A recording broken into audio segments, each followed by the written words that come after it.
El desorden se ha apoderado de Ecuador. Bandas delictivas han proclamado hostilidades contra el gobierno, sumergiendo al país en un estado de tumulto, fuego y sufrimiento. Estos criminales han llevado a cabo una serie de acciones que van desde secuestros, hurtos, ataques con explosivos, disturbios en prisiones, fugas de reclusos hasta la ocupación de instalaciones públicas y ejecuciones. En reacción a esta crisis, las autoridades han decretado el estado de emergencia y movilizado al ejército en las calles. En un intento por comprender la situación, en el video de hoy exploraremos diversas interrogantes. ¿Qué está ocurriendo en Ecuador? ¿Cómo ha pasado el país de ser uno de los más resguardados de Latinoamérica a enfrentar este escenario? Para comprender este caos, es indispensable retroceder en el tiempo, específicamente a finales de los años 90. Ecuador atravesó una de las mayores crisis económicas de su historia, impulsada por la problemática clásica latinoamericana de gobiernos que gastan más allá de sus posibilidades y recurren a la impresión de dinero sin restricciones. La crisis se intensificó con la disminución de los precios del petróleo, dada la dependencia de Ecuador en sus exportaciones petroleras. Las repercusiones de esta crisis resultaron en la dolarización de la economía ecuatoriana y en un levantamiento militar en el año 2000, que condujo al ascenso al poder de Gustavo Noboa, un político de orientación derechista. A pesar de los esfuerzos de Noboa y sus sucesores, Lucio Gutiérrez y Alfredo Palacio González, la recuperación fue gradual y los años de bonanza no se materializaron sino hasta 2007, con la llegada al poder de Rafael Correa. Bajo la administración de Correa, se llevaron a cabo reformas políticas, económicas y sociales, con inversiones en infraestructura, educación y salud, financiadas en parte por los ingresos provenientes del petróleo. Sin embargo, la inclinación autoritaria de Correa oscureció su mandato y, en 2017, Lenín Moreno sucedió a Correa. La transición no fue sin complicaciones, ya que Correa dejó un legado problemático que afectó la estabilidad del país. La situación se complicó con Moreno, quien implementó políticas de ajuste económico, afectando principalmente a las clases desfavorecidas. La corrupción, un problema arraigado en las altas esferas, se extendió y la crisis del COVID-19 golpeó fuertemente a Ecuador debido a la dolarización de su economía. Desde 2017, la recesión económica ha impactado profundamente a Ecuador.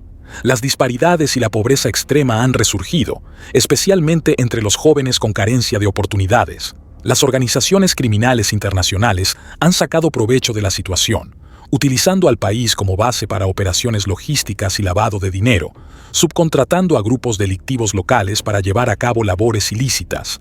La economía dolarizada ha facilitado el blanqueo de dinero obtenido de la venta de sustancias estupefacientes, convirtiendo a Ecuador en un terreno propicio para la actividad delictiva a nivel internacional.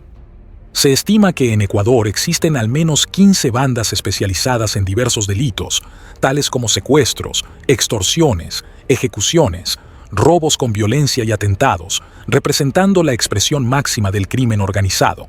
Desde el aumento de la violencia en 2017, los gobiernos ecuatorianos han intentado hacer frente a este fenómeno, pero la escasez de recursos del Estado se ha erigido como un obstáculo significativo.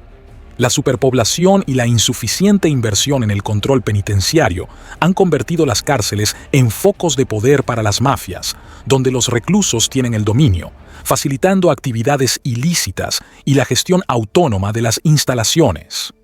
Esta situación se ve agravada por la corrupción dentro del sistema penitenciario, que posibilita la entrada de armas, drogas y otros artículos ilegales.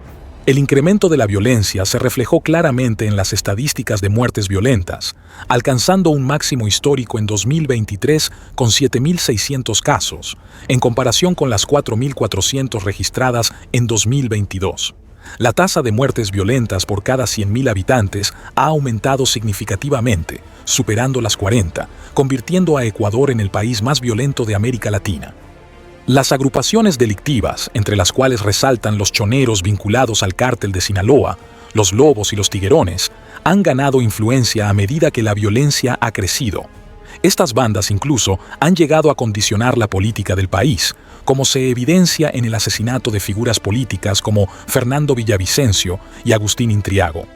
La reciente fuga del líder de los choneros, Fito, desencadenó una ola de violencia sin precedentes en toda la nación, con grupos criminales tomando el control de varias cárceles y generando fugas de reclusos.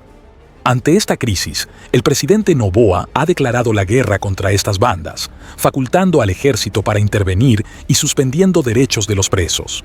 La colaboración internacional se ha vuelto crucial, con Perú declarando el estado de emergencia y enviando efectivos para respaldar a Ecuador en su lucha.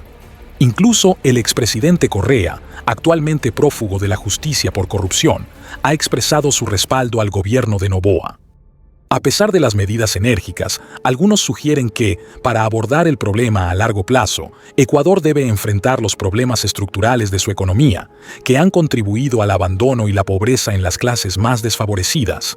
La violencia actual se ha convertido en un refugio para aquellos marginados y excluidos por el Estado, especialmente entre niños y adolescentes que, desvinculados de la educación y el empleo, encuentran en las bandas un sentido de pertenencia y una vía de escape para darle sentido a sus vidas desfavorecidas.